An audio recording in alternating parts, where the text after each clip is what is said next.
Anda bahwa pasar adalah klaster terbesar penyebaran virus corona setelah perkantoran dan transportasi publik. Dan uang sebagai alat transaksi pembayaran merupakan salah satu media penyebaran virus corona. Menurut Organisasi Kesehatan Dunia atau WHO, virus corona dapat bertahan di benda padat selama 72 jam termasuk uang. Apabila klaster pasar terus berlangsung, maka Indonesia akan menjadi epicentrum terbesar penyebaran virus corona di dunia.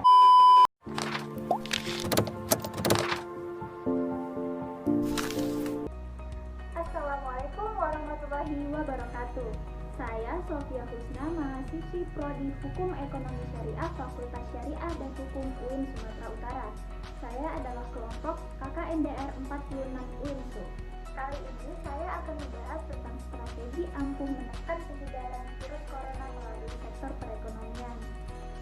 Lantas yang menjadi pertanyaan, strategi apa yang dapat kita lakukan untuk menekan penyebaran virus corona melalui sektor perekonomian? Jawabannya adalah e-money.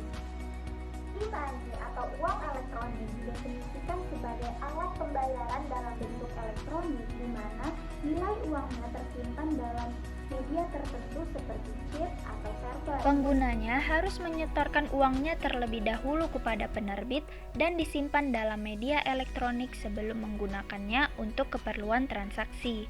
Ketika digunakan, nilai uang elektronik yang tersimpan dalam media elektronik itu akan berkurang sebesar nilai transaksi dan setelahnya dapat diisi kembali saat top up. Menurut statistik Bank Indonesia, transaksi uang elektronik atau non-tunai meningkat pesat di masa pandemi virus corona.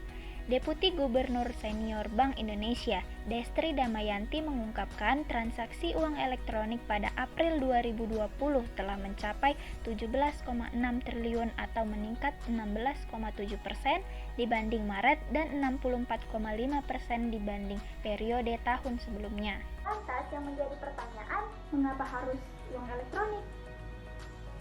Tentu saja kita merasa khawatir dan was-was apabila kita bertransaksi menggunakan uang cash pada saat ini, karena dikhawatirkan uang cash tersebut mengandung virus. Nah, uang elektronik rasanya efektif kita gunakan di masa pandemi ini dan penggunaannya juga mudah. Saat ini sudah banyak negara-negara yang mulai meninggalkan uang tunai dan mereka menjadi cashless society. Salah satunya Cina. Negara ini menerapkan kebijakan cashless. Dan saat ini, Cina menjadi negara dengan angka kecil kasus COVID-19. Sejak melakukan lockdown, jumlah kasus di Cina menurun dari ribuan menjadi hanya puluhan per harinya. Hal ini didukung dengan penggunaan uang elektronik di masa pandemi. Nah, Indonesia juga nggak mau kalah. Agustus 2014, GNNT atau Gerakan Nasional Non-Tunai mulai diterapkan di masyarakat. Hal ini juga bertujuan sebagai pengendalian uang yang beredar di masyarakat. Lantas, bagaimana kacamata Islam melihatnya? Dengan ramainya transaksi menggunakan uang elektronik, Dewan Syariah Nasional Majelis Ulama Indonesia atau DSN MUI telah mengeluarkan fatwa tentang uang elektronik syariah. Kajian MUI yang membahas prinsip syariah penggunaan uang digital dan kriteria syar'i, di antaranya dana ditempatkan pada bank syariah, terhindar dari transaksi yang dilarang. Saat ini sudah ada uang elektronik syariah yang mendapatkan izin dari otoritas. Salah satunya adalah Link Aja Syariah.